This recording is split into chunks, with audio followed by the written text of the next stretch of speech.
দিয়েছি।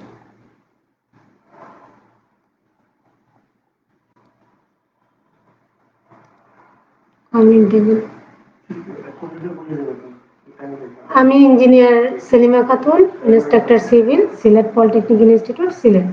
আজকের অনলাইন ক্লাসে সবাইকে স্বাগত। আজ আমি সিভিল টেকনোলজি ফাউন্ডেশন ইঞ্জিনিয়ারিং সাবজেক্টের foundation on non uniform soil's নিয়ে আলোচনা করব।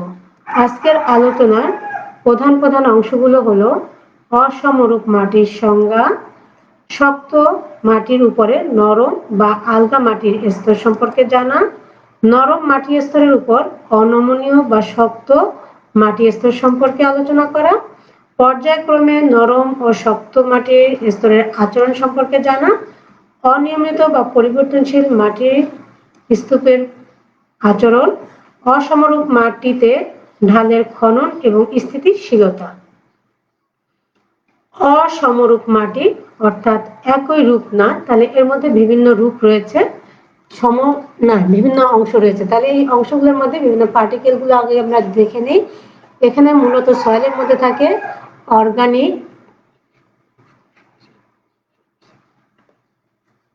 Organic matter, clay particle, silt particle এবং স্যান্ড পার্টিকেল। আমার লাইনের সমস্যা হওয়ার কারণে আমি প্রথম থেকে আবার শুরু করছি। এখন থেকে আমার ক্লাসটা ধারাবাহিকভাবে চলবে আশা করা যায়।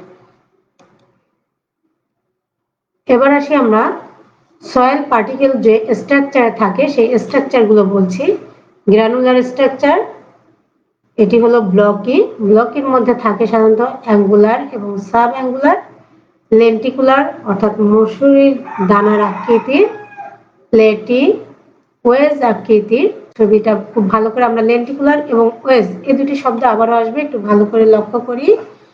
প্রিজমেট্রিক, কলামনার। আর স্ট্রাকচারলেস যেগুলো থাকে অর্থাৎ কোনো স্ট্রাকচার সে গঠন করে না, সেটা হচ্ছে সিঙ্গেল গ্রেইন এবং ম্যাসিভ। এছাড়াও বিভিন্ন টাইপের স্ট্রাকচার এখানে দেখানো হয়েছে স্বতন্ত্রভাবে। এবার আসি স্যান্ড পার্টিকেল গুলো কিভাবে থাকে দেখাচ্ছি।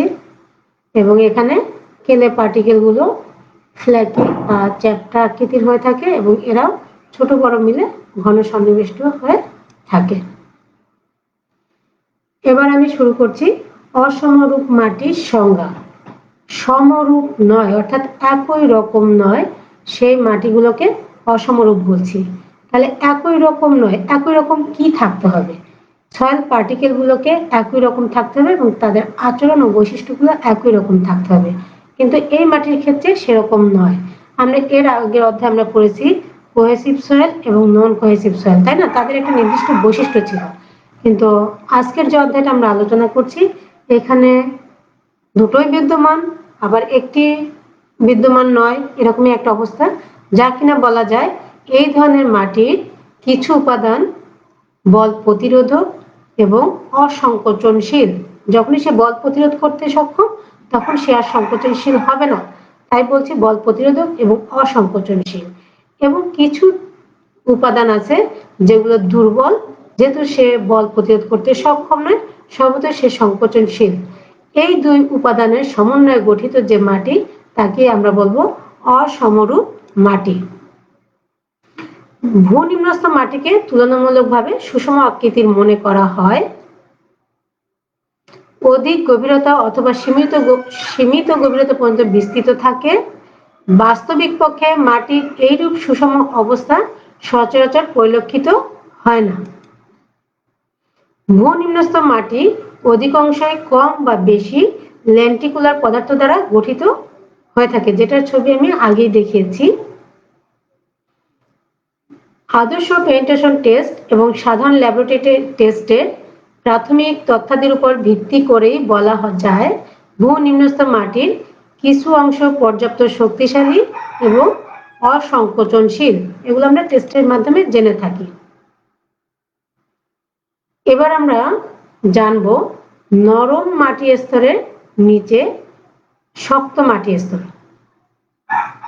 অথবা শক্ত মাটি স্তরের উপরে নরম মাটি স্তর। সাধারণত আমরা ভূগর্ভস্থ মাটির উপরের স্তরের মাটি নরম বা আলগা মাটি দ্বারা গঠিত হয় বা জেনে থাকি। ভূপৃষ্ঠের একেবারে উপরে যে মাটিটা থাকে তার ভার বহন ক্ষমতাটা কম থাকে বা আলগা থাকে। মাটির অসন্তোষজনক আচরণগুলো স্পষ্ট বোঝা যায়। পর্যাপ্ত সাপোর্ট প্রদানের জন্য জরুরি প্রয়োজনে কদাচিৎ উপেক্ষা করা হয়, নতুবা বেশিরভাগ ক্ষেত্রে আমরা ইঞ্জিনিয়ারিং ভাবে ফাউন্ডেশন স্থাপনের ক্ষেত্রে মাটিটাকে টেস্ট করে তার ভার বহন ক্ষমতা কি পরিমাণ আছে সেটা বিবেচনা করে আমরা ফাউন্ডেশন স্থাপন করে থাকি। আবার খননের মাধ্যমে মাটির উপর অতিরিক্ত চাপ কমিয়ে এর উপর র্যাফট ভিত্তি নির্মাণ করা যায়। এ জাতীয় মাটির ক্ষেত্রে স্বতন্ত্র ফুটিং প্রদান করা যাবে কিনা সে সম্বন্ধে সিদ্ধান্তের প্রয়োজন হয়। উপরের মাটির স্তর অনেক গভীর পর্যন্ত বিস্তৃত এবং নরম মাটির স্তরের বসন বিবেচনা করে উপরের স্তরের মাটির নিরাপদ ভারবহন ক্ষমতা নির্ণয় করে এর উপর ফুটিং এর প্রকৃতি নির্ণয় করা হয়। যদি নিরাপদ ভারবহন ক্ষমতা খুব কম হয় অথবা বসনের মান খুব বেশি হয়, সফট মাটির ক্ষেত্রে আমি বলছি, তবে আমরা পাইল বা পায়ার ভিত্তি নির্মাণ করব। এবার আমরা বলছি সফট মাটির উপর শক্ত মানে নরম মাটির স্তরের উপর শক্ত মাটির স্তর। সচরাচর কিন্তু আমরা মনে করে থাকি যে ভূপৃষ্ঠের উপরে মাটিটা কম ভারবহন ক্ষমযোগ্য এবং আমরা কিছুটা গভীরে গেলে শক্ত মাটির স্তর পাবো যার উপর ফুটিং তার লোড স্থানান্তর করতে পারবে। কিন্তু এর ব্যতিক্রম ধর্মী যখন হয়ে থাকে যে উপরে হার্ড লেয়ার কিন্তু নিচে সফট লেয়ার, সেক্ষেত্রে কিন্তু আমাদের ফুটিং বা স্ট্রাকচার বেশি ব্যর্থ হতে পারে। এ ব্যাপারে সতর্ক থাকতে হবে এবং এটা শুধুমাত্র আমরা টেস্টের মাধ্যমেই জানতে পারবো। পর্যাপ্ত গভীরতা পর্যন্ত যদি আমরা টেস্ট করি তখনই জানতে পারবো যে হার্ড লেয়ারের গভীরতা কতটুকু এবং তারপরে কি পরিমাণ সফট লেয়ার আছে। শক্ত মাটির স্তর পাতলা হলে স্বতন্ত্র ফুটিং বা র্যাপ ফুটিং পর্যাপ্ত চাপ প্রদান করলে নিচের নরম মাটি ভেঙে যেতে পারে বা বসে যেতে পারে। আবার যদি উপরস্থ শক্ত মাটির স্তরের পুরুত্ব এত পর্যাপ্ত পরিমাণ হয়ে থাকে যে তার উপর স্বতন্ত্র ফুটিং বা র্যাপ ফুটিং এর চাপ নিচের সফট মাটি ভেঙে যাবে না, তবে কনসোলিডেশনের কারণে বসনের পরিমাণ অতিরিক্ত হতে পারে। কারণ আমরা জানি আমরা সচরাচর বসনের পরিমাণ বিবেচনা করে থাকি 1 ইঞ্চি বা 2.54 সেন্টিমিটার। অতিরিক্ত হলে সেটা আমাদের স্ট্রাকচারের জন্য এক ধরনের ব্যর্থতা বিবেচনা করে নিতে হবে।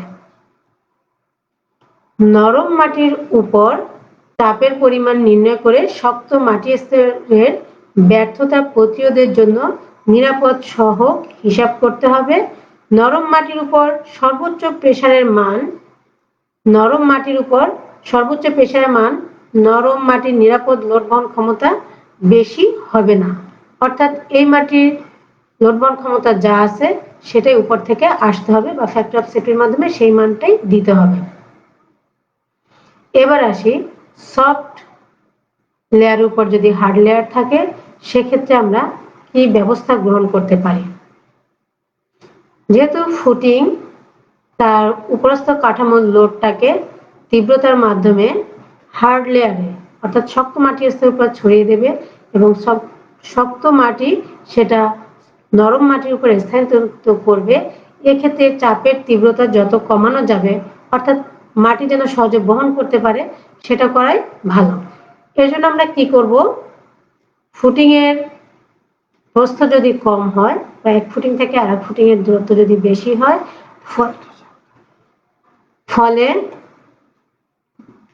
ফলে এর চাপের তীব্রতা বেশি থাকবে।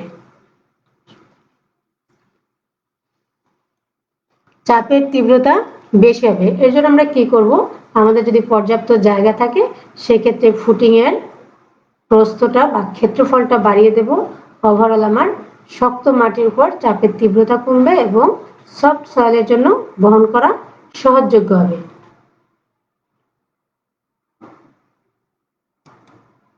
এভাবে প্রেরণার মান কমানো যাবে। যদি ফুটিং এর মাঝে দূরত্ব কম হয় এবং শক্ত স্তরের পুরুত্ব তুলনামূলকভাবে বেশি হলে নরম মাটির স্তরের উপর চাপ বিতরণ মৌলিকভাবে সংস্পর্শ চাপ পরিবর্তনের মাধ্যমে পরিবর্তন করা যায় না। কাছাকাছি ব্যবধানের বর্গাকার ফুটিং এর স্পর্শ চাপ কমানো। এখানে দেখা যাচ্ছে যে আমরা স্পর্শ চাপ প্রায় 50%, এখানে আছে 2 নিউটন, এখানে আছে 1 টন পার স্কয়ার ফিট, এখানে ছিল 2 টন পার স্কয়ার ফিট, অর্থাৎ ক্ষেত্রফল বৃদ্ধির ফলে এই চাপটা আমার 50% কমানো সম্ভব হয়েছে। কাদামাটির স্তরে 19% কমানো সম্ভব হয়েছে। যদি আমরা র্যাপ ফুটি স্থাপন করতাম সেক্ষেত্রে চাপের তীব্রতা প্রায় 25% কমানো যেত।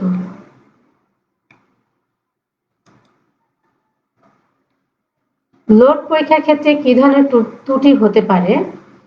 নির্দিষ্ট ভূগর্ভস্থ মাটির অনুমোদনীয় ভারবহন ক্ষমতা নিরূপণের জন্য লোড পরীক্ষা করা হয়। যদি অধিকতর নরম মাটির উপরস্থ শক্ত স্তরের উপর লোড পরীক্ষা করা হয় তবে কাজটি ভুল তথ্য প্রদান করে এবং বিপজ্জনক হয়। সাধারণত আমরা যে প্লেট দ্বারা লোড বেয়ারিং টেস্ট করে থাকি, আমরা প্রিভিয়াস ক্লাসে এর আগে একটি ক্লাসে লোড টেস্টের মাধ্যমে দেখেছিলাম যে প্লেট দ্বারা আমরা টেস্ট করি তা ছিল 0.3 মিটার ইন্টু 0.3 মিটার আকারে, কিন্তু বাস্তব ক্ষেত্রে আমাদের ফুটিং এর চেয়ে অনেক বড় হয়ে থাকে। কাদামাটির সংলগ্ন শক্তি সাধারণত 21.5 টন পার মিটার স্কয়ার এবং অসংকোচনশীল বিবেচনা করা হয়, কিন্তু নরম কাদামাটির সংলগ্ন শক্তি মাত্র 3.23 টন পার মিটার স্কয়ার এবং সংলগ্ন সূচকের মান 0.27 ধরা হয়ে থাকে। টেস্ট প্লেটের জন্য ব্যর্থ লোডের পরিমাণ 66.71 টন পার মিটার স্কয়ার এবং যা স্লাইডিং তল পুরোপুরি শক্ত কাদামাটি স্তরের ভিতর অবস্থিত। টেস্ট প্লেটের ব্যর্থতার জন্য নরম মাটি স্তরের কোনো প্রভাব পড়ে না, কারণ টেস্ট প্লেটটি আমাদের যথেষ্ট ছোট থাকে। এখানে প্রেসার ডায়াগ্রামে আচরণের যে পার্থক্য সেটি দেখানো হয়েছে।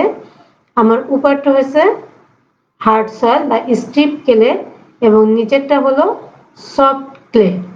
তাহলে যেহেতু উপরে হার্ড আছে, আমি ছোট টেস্ট প্লেট দিয়ে এখানে তার ভারবহন ক্ষমতা টেস্ট করছি, তাই আমি দেখতে পাচ্ছি তার নিচের যে প্রেসার ডায়াগ্রামটি এটা মোটামুটি হার্ড স্টিপ ক্লের মধ্যে সীমাবদ্ধ রয়েছে। কিন্তু যখন আমি এই টেস্টের মাধ্যমে বাস্তবিক একটা ফুটিং স্থাপন করব সেক্ষেত্রে তার চাপের তীব্রতা টেস্ট প্লেটের ন্যায় যদি আমি নিই শুধুমাত্র স্টিফ ক্লের মধ্যেই থাকবে না, এটা সফট ক্লের মধ্যে যথেষ্ট প্রভাব ফেলবে। এক্ষেত্রে আমার যথেষ্ট বিবেচনা করে ফুটিং স্থাপন করতে হবে। ফুটিং দ্বারা নিরাপদে ভার বহনকৃত লোডের হিসাব নিরূপণ করতে হবে। কাদামাটির ভারবহন ক্ষমতার চেয়ে বেশি লোড দেওয়া যাবে না, যা টেস্ট প্লেটের প্রাপ্ত মানের চেয়ে অনেক কম হবে সেই পরিমাণ মান দিতে হবে। যেহেতু শক্ত এবং নরম কাদামাটির চরম ভারবহন ক্ষমতা একই সাথে উৎপন্ন হয়, তাই বড় আকারের ফুটিং এর জন্য নরম কাদামাটির বসনের মান বাস্তব ক্ষেত্রে 0 হবে। বড় আকারের ফুটিং এর নিচে নরম কাদামাটি স্তরের উপর পীড়নের মান গভীরতা বাড়ার সাথে সাথে কমতে থাকে। নরম কাদামাটি স্তরের উপর পীড়নের জন্য বসনের মান 25 সেন্টিমিটার বা 1 ইঞ্চি। লোড পরীক্ষার দ্বারা বসনের মান 0 হলেও এই পীড়নের কারণে অতিরিক্ত বসন সৃষ্টি হতে পারে। এবার আমরা আলোচনা করব পর্যায়ক্রমে নরম ও শক্ত স্তর বিশিষ্ট মাটির আচরণ। আমি এখানে ছবি দিয়েছি নরম শক্ত নরম শক্ত নরম শক্ত, অর্থাৎ এটা শুধুমাত্র টেস্টের মাধ্যমে আমরা জানতে পারবো। এছাড়া বাস্তবিক ক্ষেত্রে এখানে একটা আমি ছবি স্থাপন করেছি যা কিনা হার্ড ক্লে, এটা একটি হার্ড ক্লে এবং এখানে হার্ড ক্লে দেওয়া আছে, এখানে স্যান্ডি লেয়ার এবং নিচেও স্যান্ডি লেয়ার আছে, এটা আছে stiff clay, medium grey clay, উপরে আছে সফট গ্রে ক্লে, অর্থাৎ ভূগর্ভের বিভিন্ন লেয়ারে বিভিন্ন রকমের মাটি বিদ্যমান থাকতে পারে। ভূগর্ভস্থ মাটিতে কতিপয় দুর্বল স্তর বিদ্যমান থাকে, তবে প্রতিটি স্তরের জন্য ভারবহন ক্ষমতা এবং বসনের হিসাব করতে হয়। কাঠামোর অধিকাংশ বা পূর্ণ ওজনের সমান ওজনের মাটি খনন করে তুলে ফেলে সমান ওজন সমন্বয় করে র্যাপ ভিত্তি স্থাপন করা যেতে পারে। ভূপৃষ্ঠের কাছাকাছি স্থানে স্বতন্ত্র ফুটিংয়ের দ্বারা কাঠামোর ভার বহনে সক্ষম না হয়, তবে পাইল বা পায়ের দ্বারা কাঠামোর ওজন পর্যাপ্ত গভীরতায় মাটির শক্ত স্তরে স্থানান্তর করা যায়। আবার পাইল বা পাইলের ক্ষেত্রে বিশেষ করে আমরা জানি, যদি সে শক্ত স্তর না পায় তবে সে ফ্রিকশনের মাধ্যমে কিন্তু লোড বহন করতে সক্ষম। হিসাবের ফলাফল থেকে পায়ার এবং পাইলের গভীরতা নির্ণয় করা হয়। ভারবাহী মাটি স্তরের উপর শক্ত মাটি স্তরের ভিতর দিয়ে পাইল বসানোর সময় সুবিধাগুলো পর্যবেক্ষণ করে অভিজ্ঞতার সাহায্যে পায়ার অথবা পাইলের প্রকার নির্বাচন করতে হবে। টেস্ট পাইল বসানো ব্যতীত পাইলের দৈর্ঘ্য সঠিকভাবে বিবেচনা করা যায় না। এবার আসি আমরা অনিয়মিত বা পরিবর্তনশীল মাটির স্তূপ, অর্থাৎ এক্ষেত্রে মাটির স্তূপটা যে কি প্রকার পরিবর্তনশীল সেটারও কোনো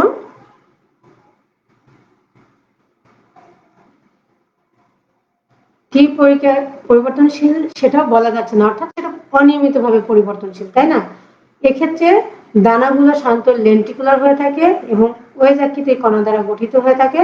ভারবহন ক্ষমতা এবং বসনের মান সূক্ষ্মভাবে নির্ণয় করা প্রায় অসম্ভব হয়ে যায়। অনুমানের উপর ভিত্তি করে সেটেলমেন্ট হিসাব করা হয়। অধিক সংখ্যক সাবসারফেস সাউন্ডিং সহযোগে কিছু সংখ্যক গর্ত এবং মাটি পরীক্ষার মাধ্যমে ভূস্তরের সাধারণ বৈশিষ্ট্য নির্ণয় করাই যুক্তিসঙ্গত হবে। এদের বৈশিষ্ট্য নির্ণয় করার উদ্দেশ্য কি? উদ্দেশ্যগুলো হলো ভূস্তরের নরমতম উপাদানগুলোর আকার এবং বিতরণ সম্পর্কে জানা, উপাদানগুলোর সবচেয়ে প্রতিকূল সংযুক্তি যাচাই করা, ভূগর্ভস্থ মাটি স্তরের সবচেয়ে উচ্চ পীড়ন অঞ্চলের সবচেয়ে প্রতিকূল অবস্থা বিবেচনা করে বসনের মান নিরূপণ করা। এবার আমরা জানবো অসমরূপ মাটিতে ঢালের খনন এবং স্থিতিশীলতা। এটা আমরা আগে ক্লে মাটির ক্ষেত্রে বিবেচনা করে আসছি, এখানেও প্রায় সেই সমসত্ব ক্লে মাটির ন্যায় আচরণ করবে, তবে কিছু কিছু ক্ষেত্রে ভিন্নতা হয়ে থাকে। তাহলে আমরা জানি যে ক্লে মাটির ক্ষেত্রে এখানে কিন্তু ক্লে, স্যান্ডি, আবার ক্লে নেওয়া হয়েছে, স্যান্ডি সিল্ট এবং ক্লে নেওয়া হয়েছে, অর্থাৎ অসমরূপ মাটিকেও দেখানো হয়েছে, কিন্তু এই ছবিটা আমরা সমসত্ব ক্লেতে দেখেছিলাম, তাই না? তাহলে আমরা জানি যে ভূপৃষ্ঠ থেকে যদি ফার্ম বেসটা অধিক গভীরে না যায় তাহলে ঢাল ফেল করার ক্ষেত্রে একটি বৃত্তাকার অংশ উৎপন্ন হয়, যা কিনা ফার্ম বেজের সাথে স্পর্শক হিসাবে কাজ করে। এখানে সেই ছবিটাই নেওয়া হয়েছে। যেহেতু এটা বৃত্তাকার বৃত্তের অংশবিশেষ হিসেবে কাজ করছে, তাহলে নিশ্চয়ই এর একটা কাল্পনিক বৃত্ত কেন্দ্র আছে। কেন্দ্রটা হলো আমার ও এবং এর ব্যাসার্ধ হলো আর। এবং মনে রাখতে হবে এক্ষেত্রে কেন্দ্রটা সচরাচর ঢালের মধ্য বরাবর হয়ে থাকে। স্লাইডিং পৃষ্ঠকে বৃত্তাকার আকার হিসেবে অনুমান করা হয়। আমি বলেছি স্লাইডিং ভরকে কতগুলো খাড়া স্লাইডে বিভক্ত করা হয়। এখানে আমি 1 2 3 4 5 6 7 8 মনে রাখতে হবে। এই টেস্ট করার জন্য 8 থেকে 15টি স্লাইডে বিভক্ত করা হয়ে থাকে। স্লাইডগুলো ফ্রি বডি বিবেচনা করব। একটু আলোচনা করি। আমি এই মুহূর্তে যে স্লাইডটি নিয়েছি সেটা হলো HDEG স্লাইডটি। তাহলে এই স্লাইডের ওজনটা কত হবে? এই স্লাইডের জন্য এই স্লাইডটাকে আমি পৃথকভাবে নিয়ে আসছি এখানে, যার ওজনটা এখানে দেওয়া হয়েছে del W। ক্ষুদ্র এরিয়ার জন্য যে ওজনটা সেটা হচ্ছে ডেল ডাব্লিউ। এই ওজনটাই আমার ড্রাইভিং ফোর্স অর্থাৎ ফেল করার জন্য ড্রাইভিং ফোর্স হিসাবে কাজ করবে, যা কিনা সরাসরি লম্ব আকৃতিতে নিচের দিকে থাকবে, ওয়াই অ্যাক্সিসে বিদ্যমান থাকবে। এবং ড্রাইভিং মোমেন্ট যদি বলি তাহলে এর জন্য মোমেন্ট কত হবে, যেহেতু ডাব্লিউ এলটা এই ছবিতে আমি লক্ষ্য করি ডাব্লিউ এলটা ওয়াই অ্যাক্সিসে আছে এবং এই বল বরাবর কেন্দ্র পর্যন্ত দূরত্বটা আমার এল ডাব্লিউ আছে, তাহলে এর মোমেন্টটা হবে del W into L W. এবং টোটাল যদি আমি বলতে চাই তাহলে summation of del W L W. এখানে সামেশন বলতে বীজগাণিতিক যোগফল, কারণ হলো কেন্দ্রের ডান দিকে যেগুলো আছে ক্লকওয়াইজ মোমেন্টের জন্য আমি বলেছি পজিটিভ, এবং বাম দিকে যেগুলো আছে এগুলো যেহেতু অ্যান্টি ক্লকওয়াইজ মোমেন্ট উৎপন্ন করবে তাই এগুলোকে নেগেটিভ বিবেচনা করতে হবে। আচ্ছা, ড্রাইভিং মোমেন্টের দুটি কম্পোনেন্ট আমরা লক্ষ্য করছি, একটি হলো নরমাল এবং আরেকটি হলো ট্যানজেনশিয়াল।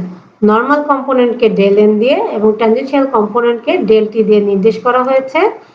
এবার ডেল টির জন্য ডেল টি যেহেতু বৃত্তাকারের বৃত্তের পরিধিতে স্পর্শক হিসাবে কাজ করেছে, তাহলে এর যদি মোমেন্ট নিতে হয় তাহলে বৃত্তের ব্যাসার্ধ দিয়ে গুণ দিতে হবে, তাই আমি আর ডেল টি বলেছি। এবং টোটাল ট্যানজেনশিয়াল মোমেন্ট কে জাস্ট সামেশন করলেই হবে, অর্থাৎ R summation of del T. এবার শেয়ারিং স্ট্রেংথ আমরা কুলম্বস ল দিয়ে জানি, shearing strength is equal to C plus P tan phi. মানে সি বলতে কোহেসিভ ফোর্স আমরা কোনটা নিব, ইউনিট কোহেসিভ ফোর্স আমরা এখানে ছবিতে দেখতে পাচ্ছি রেজিস্টিং ফোর্সের যে ছবিটা আমাকে ফেল করতে বাধা দিচ্ছে সেই রেজিস্টিং ফোর্সের জন্য ইউনিট কোহেসিভ ফোর্স দেখতে পাচ্ছি। এবং এখান থেকে এ পর্যন্ত বৃত্তের যে দৈর্ঘ্য সেটাকে আমি বলছি এল ক্যাপ। এবং frictional force del N tan phi, যা কিনা ডেল এফ দ্বারা নির্দেশ করা হয়েছে। তবে ডেল এফ এর ক্ষেত্রে মনে রাখতে হবে যদি এখানে পানির চাপের তীব্রতা থাকে এবং এক্ষেত্রে ফ্রিকশনাল ফোর্স কিছুটা কম হয় তাহলে del N minus U L cap into tan phi বিবেচনা করতে হবে। তাহলে রেস্টিং মোমেন্ট কি হবে, কোহেসিভ ফোর্স এবং ফ্রিকশনাল ফোর্স দুটি যোগ করে তার সাথে আর দিয়ে গুণ দিলে মোমেন্ট পেয়ে যাব, এবং টোটাল রেস্টিং মোমেন্ট পেতে গেলে আমাকে সামেশন করতে হবে। এবার আসি factor of safety. Factor of safety হলো total resisting moment by total tangential moment. আমরা আগে এটা ক্যালকুলেশন করে বের করে রেখেছিলাম, টোটাল রেজিস্টিং মোমেন্টের সূত্রটা বসিয়ে দিলাম এবং টোটাল ট্যানজেনশিয়াল মোমেন্টের মানটা বসিয়ে দিলাম, দেখা যাচ্ছে আমার উপর এবং নিচ থেকে আরটা কাটা যাবে। তাহলে এটাই ছিল আমার ফ্যাক্টর অফ সেফটির সূত্র। এবার আসি এই মাটির ক্ষেত্রে কখনো কোহেশন লেস সয়েলও হতে পারে, আবার প্লাস্টিক ক্লেও হতে পারে। প্লাস্টিক ক্লের ক্ষেত্রে ফাই ইকুয়ালটা আমরা কত ধরি, 0 ধরে থাকি, তাই না? তাহলে সেক্ষেত্রে আমি ফাইয়ের মানগুলো যদি 0 বিবেচনা করে থাকি তাহলে এফ ইজ ইকুয়াল টু পেয়ে যাব C L cap by summation of del T. এবং এখানে যদি ডেল টির মান আমি বসিয়ে দিই ডাব্লিউ এল বাই আর, তাহলে আমার সূত্রটা পেয়ে যাই আর C L cap by L W. Foundation engineering এ বিবেচিত যে তল বরাবর ফ্যাক্টর অফ সেফটির মান সর্বনিম্ন হবে সেই তল বরাবর স্লাইডিং ব্লক ব্যর্থ হবে। তাই আমাদেরকে বিভিন্ন ব্যাসার্ধের বৃত্তচাপ বিবেচনা করে যতক্ষণ না সর্বনিম্ন নিরাপদ সহগের মান পাওয়া যায় ততক্ষণ এটাকে ক্যালকুলেশন করে বের করতে হবে।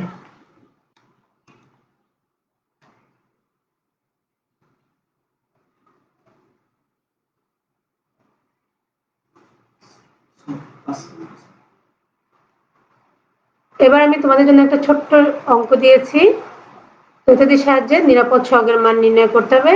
এখানে এ এন এর মান দেওয়া আছে, এ টির মান 6.5 সেন্টিমিটার স্কয়ার, ফাই এর মান 26 ডিগ্রি এবং সি এর মান 1950 কেজি পার মিটার স্কোয়ার, গামার মান দেওয়া আছে 1900 কেজি পার মিটার কিউব এবং লম্ব দূরত্ব 5 সেন্টিমিটার, চাপের দৈর্ঘ্য 50.4 মিটার।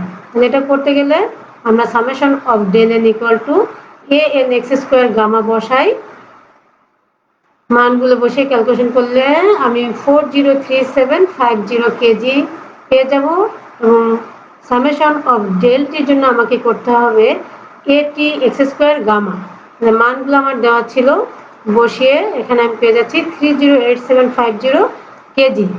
তাহলে আমার সূত্র ফ্যাক্টর অফ সেফটির জন্য যে সূত্রটা আমি জানি, এখানে যদি এই মানগুলো বসিয়ে দেই তাহলে এই ক্ষেত্রে আমার ফ্যাক্টর অফ সেফটি মান পাওয়া গেল 0.965, যা কিনা 1 এর চেয়ে কম। তাহলে আমরা জানি যে যেখানে ফ্যাক্টর অফ সেফটির মান সবচেয়ে কম সেই তল বরাবর ফেল করবে। এই অঙ্কের জন্য ফ্যাক্টর অফ সেফটির মানটাই বের করাটা প্রয়োজন ছিল তোমাদের জন্য। তোমরা যেহেতু আজকে আমার অনলাইনে একটু সমস্যা হওয়ার জন্য ক্লাসটাকে রিপিট নিতে হলো, তাই কিছুটা কি বলবো, কিছুটা জড়তার মধ্যে ক্লাসটা সমাপ্ত করতে হচ্ছে। তারপর তোমাদের জন্য সামান্য একটু বাড়ির কাজ থাকলো যে অসম মাটির সংক্ষিপ্ত বর্ণনা লিখবে, ইরেগুলার ডিপোজিট সম্পর্কে কিছু আলোচনা করে লিখে রাখবে, এতটুকুই। আজকের ক্লাস এখানেই শেষ এই অধ্যায়ের জন্য। আগামী ক্লাসে ফাউন্ডেশন অন রক নিয়ে আলোচনা করব এবং এই ক্লাসটা আবার দেখার জন্য তোমরা অবশ্যই www.skills.gov.bd/det সার্চ করবে। আমরা সবসময় শিষ্টাচার মেনে চলবো এবং নিরাপদে থাকবো। আজকের ক্লাস এখানেই শেষ, সবাই ভালো থাকবে।